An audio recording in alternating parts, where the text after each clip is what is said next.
Les sorcières, partie 6 sur 6. Timeline, 5000 ans d'histoire, Richard Fremder.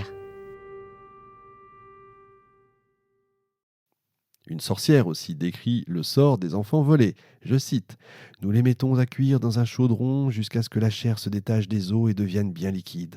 De l'élément le plus solide, nous faisons un onguent qui nous sert pour nos artifices, nos plaisirs et nos transports. » L'élément liquide servait visiblement ensuite à la confection de filtres avec toute une autre série d'ingrédients, des hosties, des testicules de coq, des os de serpent, on ne connaît pas beaucoup, mais, etc., etc.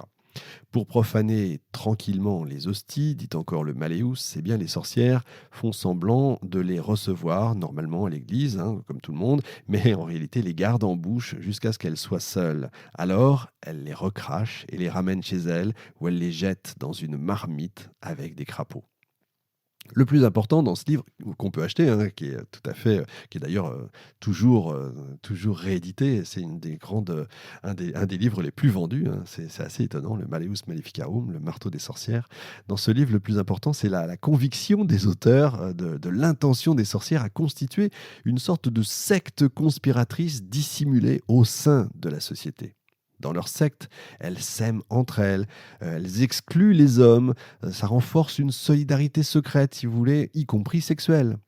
Il fallait donc sévir, et c'est ce à quoi s'applique la troisième partie du livre, qui veut être le nouveau manuel de l'enquêteur. En la matière, vous avez là la Bible de l'enquêteur. Le Malleus, dans son souci d'être pratique et utile, décrit la procédure à employer depuis l'arrestation des suspects jusqu'à leur internement et leur condamnation.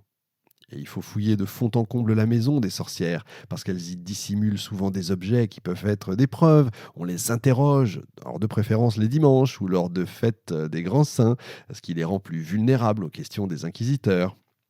On va exiger d'elles le serment préalable de dire la vérité, ce qui va les mettre en plus mauvais cas si on parvient à les convaincre ensuite de mensonges. Ça, c'est du droit, tout simplement. On vérifie leurs antécédents, on examine et on interroge aussi leur famille, leurs proches, parce que les sorcières s'adonnent souvent au diable par groupe entier. Un seul but, vous l'avez compris, obtenir l'aveu. Pour ça, la torture est autorisée. Pour les magistrats, l'aveu est important, puisque sans lui, ils n'ont pas le droit de prononcer de condamnation. Rappelez-vous le procès de Jeanne d'Arc. De plus, en général, les juges sont persuadés de la culpabilité des sorcières, et donc le recours à la torture fait partie de la normalité, si vous voulez, dans une procédure. On commence toujours par mettre les femmes nues. On leur rase le poil pour les empêcher de dissimuler dans leurs cheveux et les parties intimes des talismans qui leur permettraient d'éviter la souffrance de l'interrogatoire. La torture devra débuter modérément et sans effusion de sang, dit la question 14 de la troisième partie. Si toutefois les accusés résistent, ça c'est la première partie, si elles parviennent à se taire, ce sera une présomption supplémentaire de leur culpabilité, parce que ce silence ne pourra provenir que du diable, liant la langue de ses amis. Celui-ci peut, en effet, il faut le savoir, empêcher les sorcières de parler ou, par le charme de taciturnité, les aider à se taire sans ressentir la douleur des tortures. Mais dans ce cas de silence prolongé, on va les menacer de fer rouge, même si on sait que le démon peut aussi les protéger de la douleur qu'occasionnent les brûlures. Les juges font confesser à leurs victimes le pacte avec Satan et l'union avec le diable, le reniement de leur foi chrétienne, et leur font avouer qu'elles disposent d'une poudre destinée au maléfice. Et l'aveu obtenu, il ne leur reste plus qu'à condamner, et en cas de peine lourde, à confier la sorcière à la justice civile pour l'exécution de la peine. Enfin, les rares accusés qui résistent malgré tout au supplice, sont condamnés au bannissement. Difficile de résister, encore une fois. Il est impossible, évidemment là, de vous donner un bilan précis sur le nombre de victimes, en Europe en tout cas, faute de sources.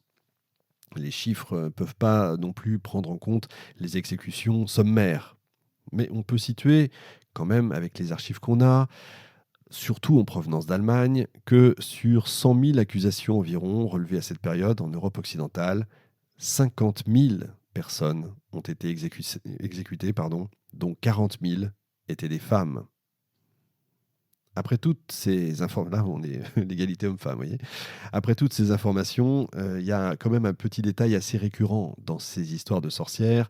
La plupart d'entre elles évidemment, sorcières, sont effectivement des femmes.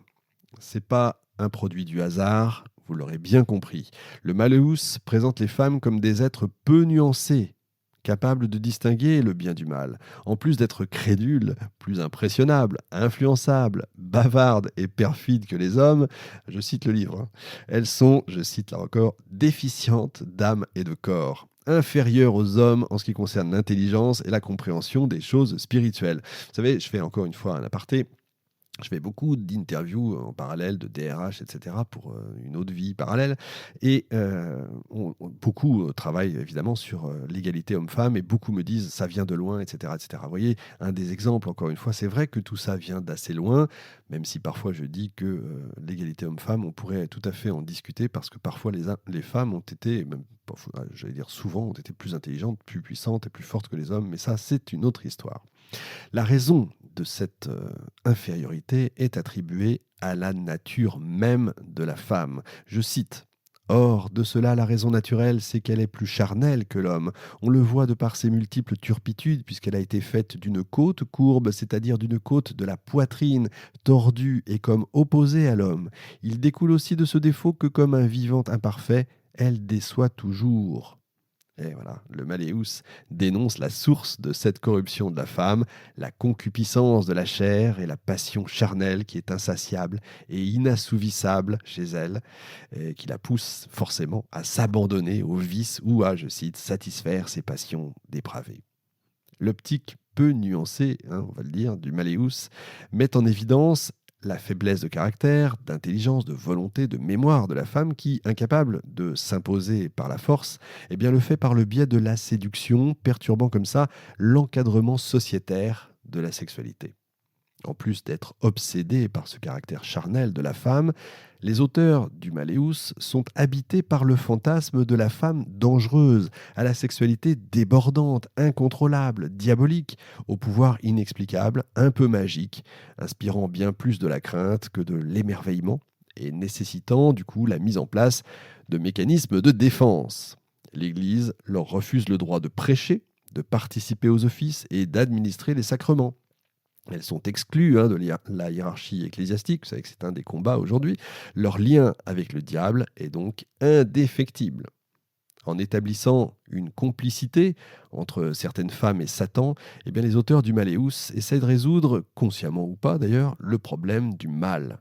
En diabolisant la femme, ils la rendaient désormais coupable des pires maux frappant les hommes et les bêtes, tout en méprisant sa sexualité et ses désirs.